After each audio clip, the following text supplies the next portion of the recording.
साल 2021 7 दिसंबर कटारा हिल्स थाने में एक लेडी जाती है जिसका नाम होता है संगीता। उम्र लगभग 35 साल। वो आके कहती है मेरे पति लापता हैं, उनका कहीं पता नहीं चल रहा है, वो रात से गायब हो गए हैं कमरे से। मैंने हर रिश्तेदारों को कॉल कर लिया, हर दोस्तों को कॉल कर लिया और वो कहीं नहीं मिले। पुलिस वाले ने काफ़ी सारे पूछताछ की, उसके बाद बहुत सारे ब्लैंक पेपर पे साइन ली और उसके बाद उसने 6 घंटे तक बैठाए रखी और बाद में पुलिस ने अरेस्ट कर लिया। ऐसा संगीता मीना ने अदालत में कही और इसकी अपोजिट पुलिस ने इस बात को कंफर्म किया कि ये बिल्कुल झूठ कह रही है, बल्कि ऐसा कुछ नहीं हुआ था। संगीता मीना चल के थाने आई और वो थाने में आके सरेंडर की। उसने बताई कि मैंने अपने पति का मर्डर किया हूं और मेरी कार की डिक्की में पति की लाश है। अजीब बात है। अब सवाल बनता है कि आखिर कौन सच बोल रहा है, संगीता मीना या पुलिस? तो चलिए जानते हैं आखिर क्या हुआ था भोपाल के चर्चित धनराज मीना केस में। आखिर कौन इसमें सही थी?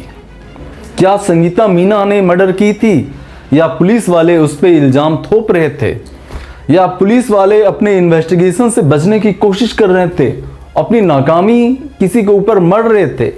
क्या हुआ? तो चलिए स्वागत है आपका संडे क्राइम फाइल्स में। मैं हूं अरुण कुमार और नमस्कार। तो समझते हैं कि आखिर ये क्या हुआ चर्चित धनराज मीना केस में। धनराज मीना उम्र 38 साल, भोपाल के एक छोटे मोटे कारोबारी थे जो कि पाइप से रिलेटेड बिजनेस करते थे। 2014 में सागर गोल्डन पार्क में इन्होंने अपने पत्नी और 2 बच्चों के साथ शिफ्ट किया। बेटा आयुष जिसका उम्र लगभग 14 साल था और बेटी उसका भी उम्र लगभग 10 साल के आसपास था। उनकी पड़ोसियों से काफ़ी अच्छा रिश्ता था। इनके सोसाइटी में भी काफ़ी तारीफ होते थे, चर्चे होते थे, सभी लोग से काफ़ी अच्छा रिलेशंस था, सभी लोगों से काफ़ी अच्छे दोस्ती थे। ये काफ़ी अच्छे व्यक्ति थे उस सोसाइटी का। मामला है 7 दिसंबर का। 7 दिसंबर को अचानक ये घर से गायब हो गया और इनका कुछ पता नहीं चल पा रहा था। इन्हीं की भतीजी जो कि उस दिन, वैसे तो ये धनराज मीना के साथ ही होती थी, लेकिन उस दिन ये अपने एक कजन ब्रदर के साथ थी। अचानक उनको पता चलता है, वो जब कॉल करती है तो धनराज मीना के पास 2 फोन्स होता है, लेकिन दोनों फोन्स में से दोनों फोन्स स्विच ऑफ मिलते हैं। इधर संगीता मीना को जब कॉल लगाई भतीजी ने तो उधर से भी जवाब आया कि शायद आसपास गए होंगे, कहीं होंगे, मुझे नहीं पता, क्योंकि संगीता मीना भी घर पे नहीं थी। भतीजी काफ़ी परेशान हो गई और वो इसी बीच वो अपने घर की ओर, मतलब वो अपने चाचा के घर की ओर रवाना हो गई। चाचा के घर जैसे ही पहुंची भतीजी तो वो देखी कि धनराज मीना क्या 2 बच्चे जो कि रो रहे हैं और वो अपनी मासी के साथ थे। उसे रोते देख भतीजी बहुत परेशान हो गई और उसने इधर उधर कॉल लगाना शुरू कर दी ढूंढने के लिए। उन्होंने धनराज मीना के हर दोस्तों को कॉल की, हर रिश्तेदारों को कॉल की, लेकिन कहीं कुछ पता नहीं चला। तभी धनराज मीना का एक बहुत अच्छा फ्रेंड जिसका नाम अरविंद है, उन्होंने अरविंद को पूछी कि मेरे अंकल क्या आपके पास आए हैं? उन्होंने बोली नहीं, अंकल तो मेरे पास नहीं आए हैं, बल्कि वो आज सुबह मिलने वाले थे लेकिन वो नहीं मिले। मैंने कॉल किया तो उनका एक मैसेज आया 8:41 पे कि मेरे घर में कुछ गांव से रिश्तेदार आए हुए हैं तो मैं आज नहीं मिलूंगा, हम लोग शाम में बात करते हैं। उसके बाद मेरे पास कोई ना कॉल आया ना कोई जवाब आया। भतीजी बोली कि आप एक काम कीजिए, आप मुझे वो मैसेज शेयर कीजिए, उन्होंने क्या मैसेज किया था। अरविंद ने मैसेज शेयर किया और वो मैसेज देख के भतीजी काफी चौंक गई, काफी परेशान हो गई, क्योंकि वो मैसेज इंग्लिश में था। वो बताए कि उनको मैसेज इंग्लिश में टाइप करना आता ही नहीं था। जैसे ही वो ये बात अरविंद को बताई, अरविंद और ज्यादा परेशान हो गया कि भाई अगर ये मैसेज धनराज मीना ने नहीं टाइप किया तो फिर किसने टाइप किया? बोला कि बेटे आप घर पे रुको, मैं वहीं पे आता हूँ, मैं हेल्प करता हूँ। इसी बीच भतीजी ने अपने चाचा के दोनों बच्चों को बगल के ही बुआ के घर में शिफ्ट कर दी, ताकि ये लोग बहुत ज़्यादा मतलब रो रहे थे, तो इसलिए जो है इनको खोजबीन करने में परेशानी ना हो, इसलिए वो दोनों बच्चों को अपने बुआ के घर छोड़ाया। उसके बाद जो है तभी जैसे ही भतीजी अपनी बुआ के घर पहुंची, तभी उनके पास कॉल आता है और पता चलता है कि संगीता मीना घर पे आई है। घर पे संगीता मीना आई है, ये बात भतीजी ने अरविंद को बताया। अरविंद ने बोला कि मैं वहीं पे आता हूँ, अगर पॉसिबल हो तो तुम पीछा करो कि संगीता मीना आखिर कहाँ जा रही है।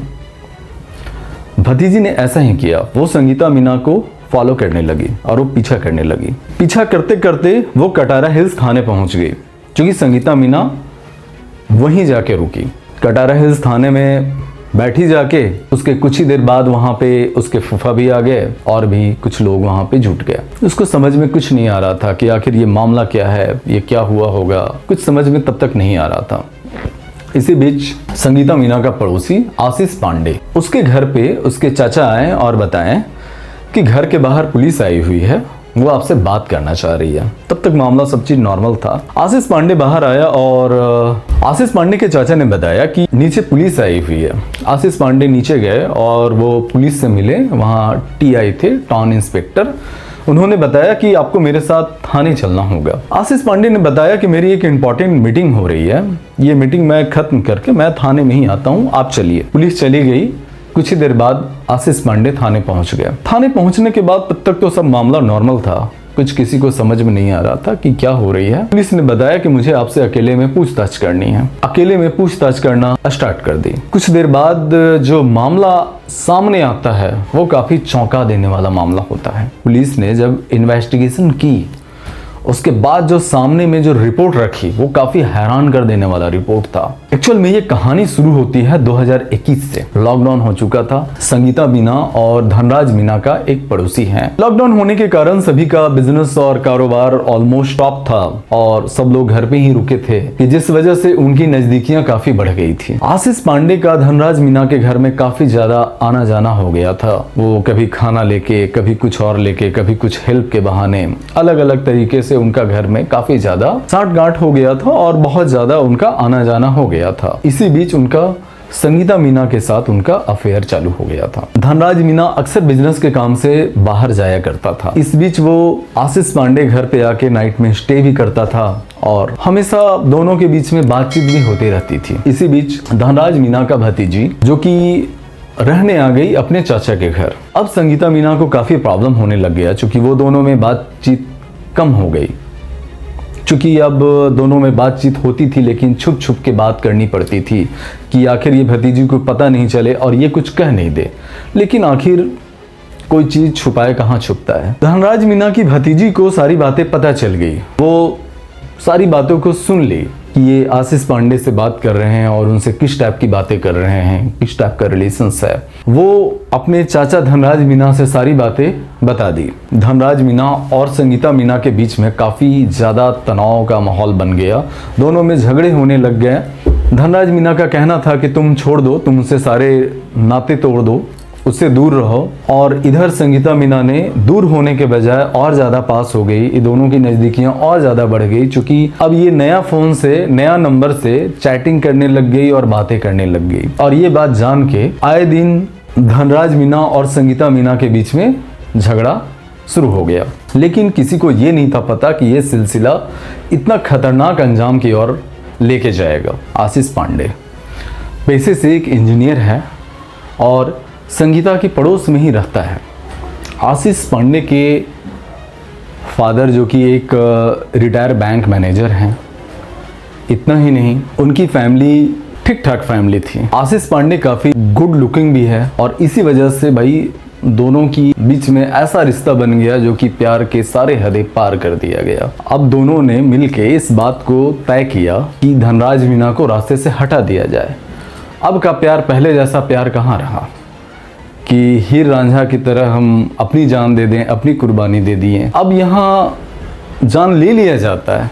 तो ऐसा ही कुछ दोनों के बीच में प्लान बन गया और प्लान ये बना, चूँकि आशीष पांडे के जो दादाजी हैं वो घर पे हमेशा बीमार रहते थे और वो अक्सर नींद की गोलियां लेके सोते थे, इसलिए आशीष पांडे के घर में काफ़ी सारा नींद गोलियां का स्टॉक होता था।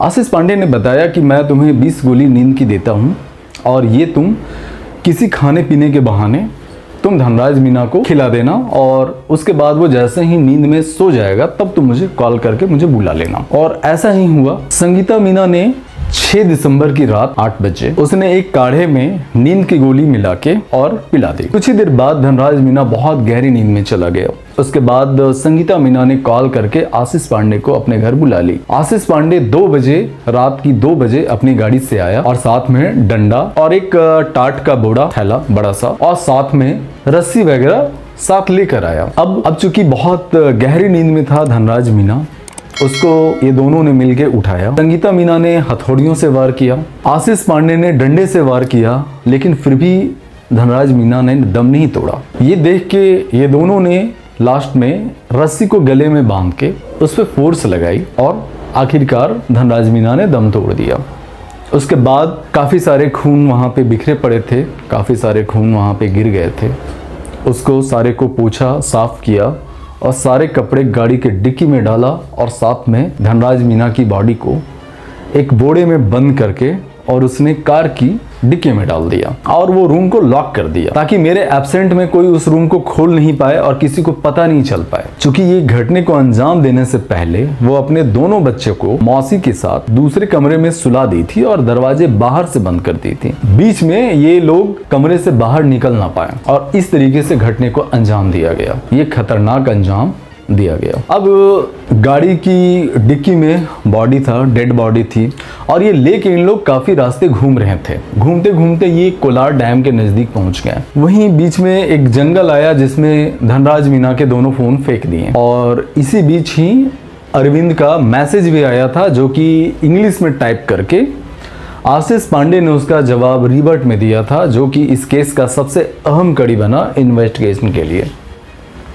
और जब काफ़ी घूमने लग गए तो आशीष पांडे और संगीता मीना को यह एहसास हुआ कि अब बच पाना बहुत मुश्किल है, क्योंकि लगातार ये दोनों का पीछा किया जा रहा था। उधर अरविंद भी काफ़ी ज़्यादा छानबीन कर रहा था और ये दोनों पे ही शक की सुई मंडरा रहा था। ये दोनों को यकीन हो गया कि बच पाना बहुत मुश्किल है। ये दोनों कहीं मिलके कहीं बॉडी को ठिकाने लगा नहीं पा रहे थे। तब ये दोनों को कुछ समझ नहीं आया और ये कटारा हिल्स थाने पहुंच गए। कटारा हिल्स थाने पहुंच के आशीष पांडे अपने घर चला गया और संगीता मीना ने अपने आप को पुलिस के हवाले कर दी। अदालत में इस बात की पुष्टि भी कर ली गई क्योंकि डीएनए मैच हो चुका था और कपड़े में खून के धब्बे और फिंगरप्रिंट से ये बात कंफर्म हो गया था कि ये घटने को अंजाम आशीष पांडे और संगीता मीना ने ही मिलके दिया था। और इस तरीके से ये केस को पुलिस ने सुलझाई। बाद में 2024 में अदालत ने इसे उम्र कैद की सजा सुना दिया गया और बताया गया कि ये काफी हीनियस क्राइम है कि एक सोता हुआ आदमी को जबरदस्ती मारा गया जो कि बिल्कुल बेकसूर था। उसे उठाया गया, उसे टैबलेट देके सुलाया गया, उसे डंडे से मारा गया, उसे दोनों को उम्र कैद की सजा मिली और बताया गया कि ऐसे केस में माफी या सजा कम का कोई मतलब ही नहीं बनता है। ये बहुत खतरनाक क्राइम है और इसी के साथ हम लोगों को भी ये सीख मिलता है कि क्या प्यार और रिश्ते क्या इतने हद तक हो जाते हैं कि एक पति जैसा रिश्ता, पति पत्नी जैसा रिश्ता, जिस रिश्ते में हर चीज खुला होता है, हर चीज पारदर्शी होता है, आप ऐसे रिश्तों को भी आप मार रहे हैं तो सोचो लोग किस पे विश्वास करेंगे। क्या कसूर था पति का? क्या वो घर पे आया, उसने काढ़ा दी बना के वो खा लिया, क्या उसकी गलती थी? बिल्कुल नहीं। वो अपनी पत्नी पे विश्वास किया। उसको क्या पता कि इसमें वो हमें टैबलेट मिला के दे रही है और हमें सुलाने के बाद वो अपने बॉयफ्रेंड को बुला के हमें मरवा देगी। उसका बस इतना कसूर था कि उसने संगीता मीना से सिर्फ ये कहा कि तुम उससे दूर हो जाओ। लेकिन सवाल ये बनता है कि क्या ऐसे मामले में क्या मर्डर कोई सॉल्यूशंस है, क्या क्राइम कोई सॉल्यूशंस है? संगीता मीना खुल के ये बात बोल भी तो सकती थी कि उसे उसके साथ नहीं रहना है। कानून हम सबों को इस बात की इजाज़त देता है कि आप डाइवोर्स ले लें, आप तलाक ले लें, आप अपनी मर्जी से छोड़ दें, लेकिन क्राइम करने का तो हक किसी को नहीं मिला है कि एक आदमी का आप मर्डर कर दें, एक आदमी की जान ले लें। और इससे फ़ायदा क्या हुआ? किसी को तो कुछ भी नहीं हुआ, सिर्फ नुकसान के अलावा कोई फ़ायदा नहीं हुआ। संगीता मीना जो कि सोची कि इसको रास्ते से हटा देने के बाद हम आशीष पांडे के साथ मौज की ज़िंदगी काटेंगे, लेकिन क्या ऐसा हुआ? नहीं हुआ। उसकी पूरी ज़िंदगी बर्बाद हो गई। अभी सिर्फ 35 साल का एज हुआ था। अब वो पूरी ज़िंदगी जेल में बिताएगी। आशीष पांडे जो कि उनके पास पैसा था, माइंड था, वो पेशे से एक इंजीनियर भी हैं और उनके पास सोच और समझ की शक्ति भी थी। तो कहाँ गई सोचने समझने की शक्ति? क्या उन्हें ऐसा बिल्कुल एहसास नहीं हुआ कि आशीष पांडे जैसा, जो कि एक इतना पढ़ा लिखा है, एक इंजीनियर, एक पढ़ा लिखा फैमिली से बिलोंग करने वाला लड़का, क्या उसे बिल्कुल नहीं लगा कि हम किसी को अगर मार रहे हैं, किसी का मर्डर कर रहे हैं तो पुलिस हमें पकड़ेगी नहीं? ऐसे ही किसी की लाश को हम गायब कर देंगे और पुलिस को पता नहीं चलेगा, किसी को पता ही नहीं चलेगा। ये कैसा सोच था कि हम प्यार में इतने अंधे हो गए कि हम संगीता के कहने पे हमने कुछ भी कर दिया। उसके साथ संगीता मीना का 2 बच्चा, सोचो उसका क्या होगा। उसके तो कोई नहीं रहे अपने, माँ जो कि जेल में है, पिता जो कि नहीं रहे। तो क्या किसी ने इस बारे में नहीं सोचा कि हम क्राइम का रास्ता चुन रहे हैं, इसका अंजाम क्या होगा? अगर आशीष पांडे को भी अगर शादी करनी थी तो इस बात को खुल के बात किया भी जा सकता था, बताया जा सकता था कि हम दोनों की अंडरस्टैंडिंग बहुत अच्छी है, हम दोनों आपस में शादी करना चाहते थे। तो इसी के साथ मैं आपसे इजाज़त लेना चाहता हूँ। फिर मिलेंगे इसी टाइम अगले संडे को, संडे क्राइम फाइल्स में मिलते हैं फिर। नमस्कार।